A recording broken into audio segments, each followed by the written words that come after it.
Alright, so I'm going to show you how I make these Senko Hanabi sparklers. I think I've got it figured out. I'm using the special Gampi paper. I tried normal tissue, but it just tears and you can't put enough force on it to get a smooth, stiff sparkler. So I know you said, or Nighthawk and Lights said that you don't need any special kind of paper, but I definitely think that you should seek this out if you're trying to make these seriously and consistently. I also got a rock polisher and turned it into a steel ball mill. Basically put all the ingredients in that 4:2 0.5 ratio in there and just let it turn for 2 hours, and you get a fine, like, cornstarch type powder. And it's zero effort, really. No more mortar and pestle.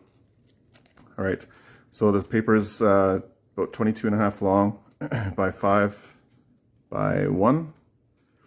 And the best fold that I've found is if you go up from the bottom corner, you can see there's a right angle here. So that's the top of the sparkler. And you go up about 1.5 centimeters or so. And with this stronger paper, it seems like you can fit more powder in, which means more sparklers, or more sparks. So I'm going with 0.1 gram.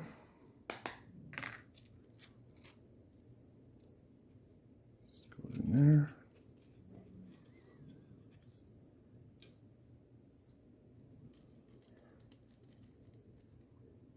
Wet fingers. There is also two sides to this paper. One side is kind of, it's still shiny, but it's a little rougher. And the other side is really shiny. And if you don't have it right, it's really hard to get this first fold started. I guess there's a grain on one side of the paper that's not buffed out, and it just allows it to grab itself. Otherwise, it just slides and you can never really get this initial twist started. See, my powder's coming out a little bit.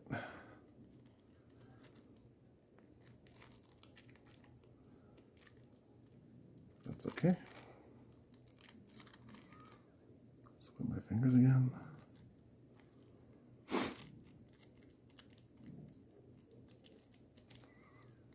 So you want to get this pill really tight.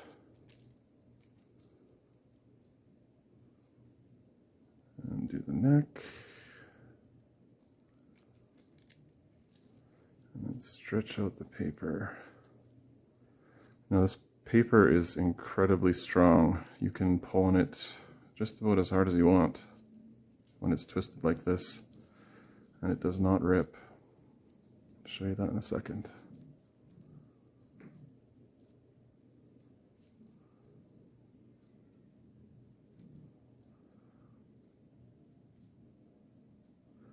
It's also very smooth and extremely narrow.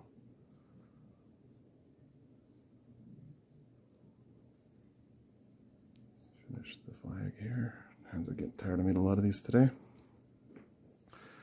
So now I usually pull on it this way, just to, I don't know if you can see on the video, but it kind of cinches the structure together.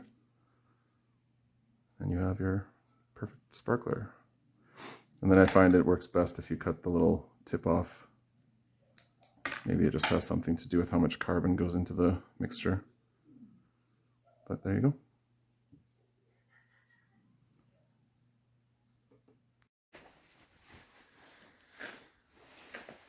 All right, here we go. In my garage, it's like minus 30 Celsius, so gotta be quick.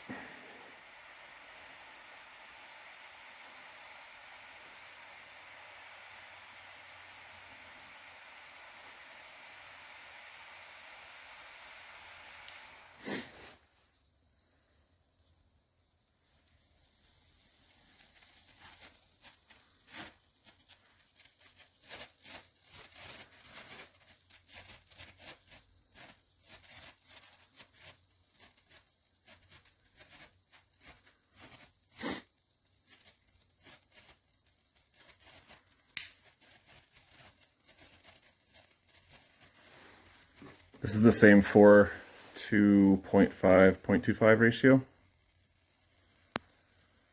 The key really is to get it stretched out as much as you possibly can and twist it properly so that it's rigid.